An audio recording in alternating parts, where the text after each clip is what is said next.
శ్రీకృష్ణ పరబ్రహ్మణే నమః. అరుణాయ నమః, అచలాయ నమః, రమణాయ నమః, రామకృష్ణాయ నమః. కృష్ణాయ వాసుదేవాయ, దేవకీ నందనాయ, నందగోపకుమారాయ, గోవిందాయ నమో నమః.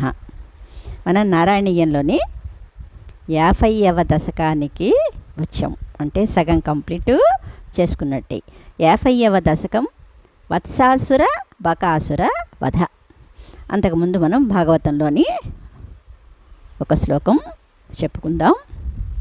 6వ స్కంధంలోని తాటకమర్ధించి తపసి జన్నముగాచి హరువిల్లు విరిచి ధైర్యమున మెరసి ప్రబలులైనట్టి విరాధక బంధోగ్రఖర దూషణాది రాక్షసులందునిమి వానర విభునేలి వాలిగూలంగజేసి జలరాశి గర్వంబు చక్కజేసి సేతువు బంధించి చేరి రావణ కుంభకర్ణాది వీరులంగడి మిద్రుంచి అల విభూషణంలంకకు నదిపుజేసి భూమిసుత గూడి సాకేతపురమునందు రాజ్యసుఖములు గైకొన్న రామవిభుడు వరుసనను బ్రోచుచుండు ప్రవాసగతులా. శ్రీకృష్ణ పరబ్రహ్మణే నమః. మీరందరికీ శ్లోకం అర్థమైపోయే ఉంటుంది. సరే, మనం 50వ దశకం మత్స్యాసుర బకాసుర వధ కృష్ణయ్య చేసిన లీలలన్నమాట. తరల మృదుకృ బృందే బృందావనేధ మనోహరే పశుపసి సుభిసాకం వత్సానుపాలనలోలుప హలధర సఖో దేవ శ్రీమన్ విచేరిధారయన్ గవలమురళీ నేత్రం గవలమురళీవేత్రం నేత్రాభిరామతనుజ్యుతి అన్నారు. అంటే దేవా, నీ శరీర కాంతి చూచేవారికి మనోజ్ఞంగా ఉంది. నీవు నీ అన్నతో కలిసి 9 ఝంకారాలతో మధురంగా ఉన్న బృందావనంలో దూడల్ని కాస్తూ తిరుగుతున్నావు. అలా చిన్న చిన్న లేగ దూడలకి గడ్డి మేపుతూ ఒక చేత్తో కొమ్ము వాద్యమైన వేణువుని, మరొక చేత్తో అది కదిలించే కర్రని ధరించి సంచరిస్తున్నావు.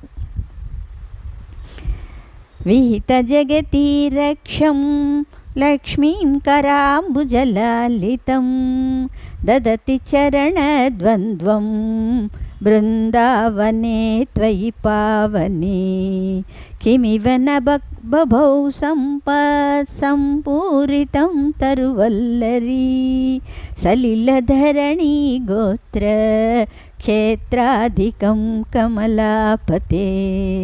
స్వామి, లక్ష్మీదేవి కరస్పర్శతో పరమపావనమైన నీ పాదాలు, లక్ష్మీదేవి మరి ఆయన పాదాల దగ్గరే ఉంటుంది కదా, అలాంటి పాదాలతో నీవు దూడలని మేపుతూ ఆ బృందావనమంతా సంచరిస్తున్నావు. నీ పవిత్ర పాదముద్రల స్పర్శతో బృందావనంలో ఉన్న చెట్లు, తీగలు, గుట్టలు, నీరు, నేల ఇవన్నీ ఎంతో విశేషాన్ని, పవిత్రతని సంచరించుకున్నాయి అన్నారు. శ్రీకృష్ణ పరబ్రహ్మణే నమః.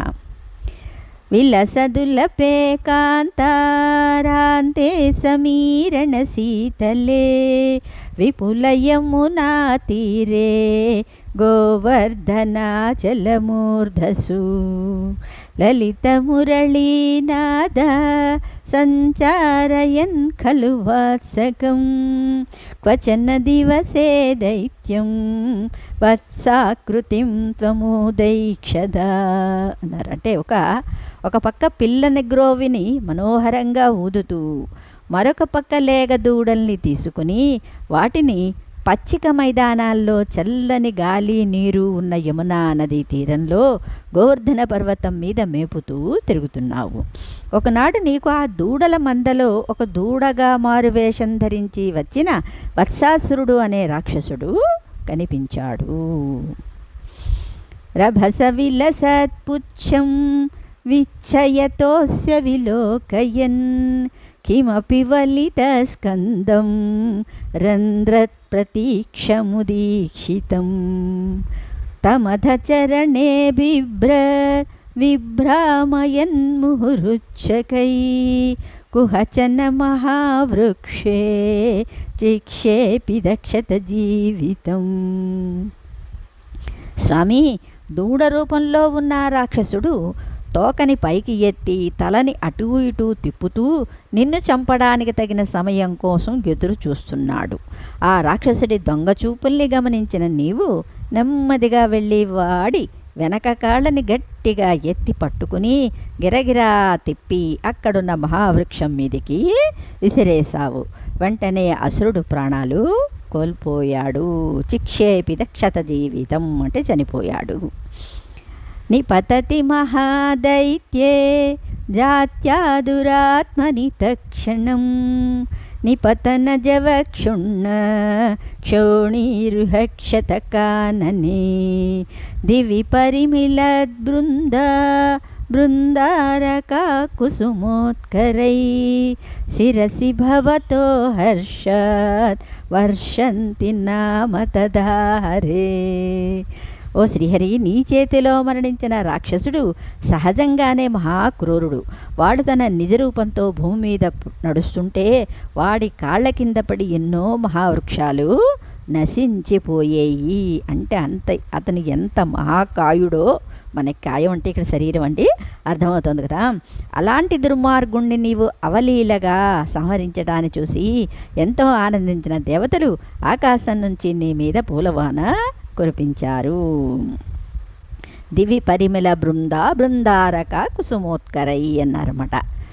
సురభిలతమామూర్ధన్యూర్ధక్కుత కుసుమావళి నిపతతి తవేత్యుక్తో బాలై సహేలముదైరయ ఝటితి ధనుజక్షేపేణోర్ధ్వం గతస్తరుమండలాత్ కుసుమనికరసోయం నూనం సమేతి సవైరితి.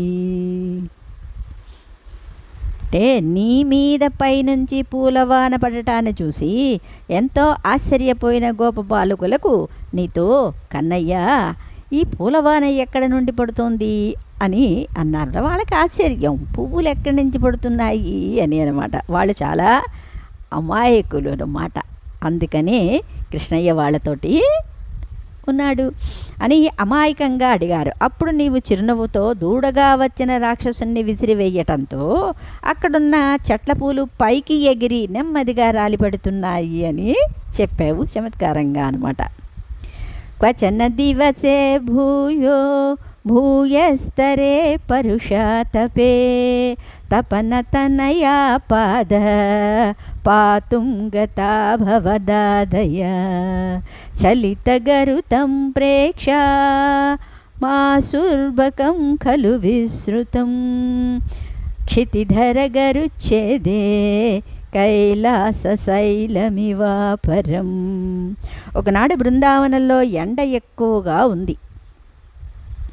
తాపపాదంతో నీవు నీ స్నేహితులో కలిసి నీరు తాగడం కోసం యమునా నది దగ్గరికి వెళ్ళావు. ఆ నది దగ్గర రెక్కలాడిస్తున్న ఒక పెద్ద కొంగ నీకు కనిపించింది.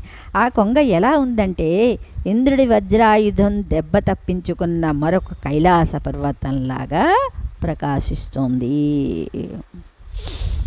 పిబతి సలిలం గోపవ్రాతే భవంతమభిద్రుత సకిల నిగిల నగ్ని ప్రఖ్యాం పునరుద్ధుతముద్వమన్ దలయతుమగాత్రోట్యా కోట్యా తదా సుభవాన్ విభో ఖలజనభిదా చుంచోశ్చంచు ప్రగృహ్య దదారతం. విడమర్చి చెప్తున్నాను కాబట్టి అలాగా ఉంది. ప్రభు, నీతో వచ్చిన గోపబాలురందరూ ఆనందంగా యమునా నదిలో నీళ్లు తాగుతున్నారు. అంటే ఇక్కడ పిబతి సలిలం గోప వ్రాతే భవంతమభిద్రుత. ఇంతలో బకాసురుడు భవంతమభిద్రుత అంటే రాక్షసుడు అంటే ఒక కొంగ హఠాత్తుగా నీ మీద పడి మింగబోయాడు. సకిల నిగిలిన అగ్ని అంటే వెంటనే నీవు అగ్నిరూపుడుగా మారిపోయావు. నీ మంటల ధాటికి తట్టుకోలేక బకాసురుడు బెంబేలెత్తి నిన్ను వదిలేశాడు. తిరిగి తన బలమైన ముక్కుతో నిన్ను చీల్చేయాలని ప్రయత్నించాడు. కానీ దుష్టుల్ని చీల్చడంలో నేర్పరివైన నీవు ఎంతో ఒడుపుగా బకాసురుడి ముక్కుని పట్టుకుని ఒక్కసారి రెండుగా చీల్చివేశావు. ఖలజనభిదాచుంచు సంచు ప్రగృహ్య దధారతం అన్నారన్నమాట. సపది సహజాం సంద్రష్టుం వామృతాం ఖలు పూతనాం అనుజమఘమప్యగ్రే గత్వా ప్రతీక్షితుమేవ వా సమననిలయం యాతే తస్మిన్ బకే సుమనో గణే కిరతి సుమనో బృందం బృందావనాద్ గృహమయ్యధా. నీ చేతిలో దెబ్బతిన్న ఆ బకాసురుడు తనకంటే ముందుగా నీ చేతిలో మరణించిన పూతనని కలుసుకోవటానికో అక్కనమాట, లేదా తన తరువాత చంపబడే తన సోదరుడు అఘాసురుణ్ణి స్వాగతం పలకడానికో అన్నట్లు యమలోకానికి వెళ్ళాడు. బకాసురు సంహారం చేసిన నీ మీద దేవతలు పూలవాన కురిపించారు. తరువాత ఏమీ తెలియనట్లు నీవు నీ మిత్రులతో కలిసి బృందావనం నుంచి ఇంటికి వెళ్ళిపోయావు. లలిత మురళీనాదం దూరాన్ని సంయవధూజనై త్వరితముపగమ్య ఆరూఢమోదముదీక్షతః జనిత జననీ నందా సమీరణ మందిర ప్రధిత వసతే సౌరే దూరీకురుష్వ మమామయాన్. ఓ నందబాలుడా, సౌరీ, నీవు వాయించే మురళీనాదాన్ని దూరం నుంచి విన్న గోపికలు ఎంతో సంతోషించి వేగంగా నిన్ను చూడడానికి పరుగున వచ్చారు. నీ తల్లి యశోద, తండ్రి నందుడు కూడా నిన్ను చూసి ఎంతో పులకించిపోయారు. అలా అందరికీ ఆనందాన్ని చేకూర్చే గురువాయూపురనాథ, నా రోగాల్ని తొలగించి నన్ను రక్షించు. శ్రీకృష్ణ పరబ్రహ్మణే నమః. తర్వాత శ్లోకాలన్నీ చెప్పుకుందాం. ఎవరు కూడా కామెంట్ పెట్టడం లేదు అంటే నిర్లిప్తత వహిస్తున్నారా? ఏదోలే పెడుతోంది ఈవిడ. 1, 2, 3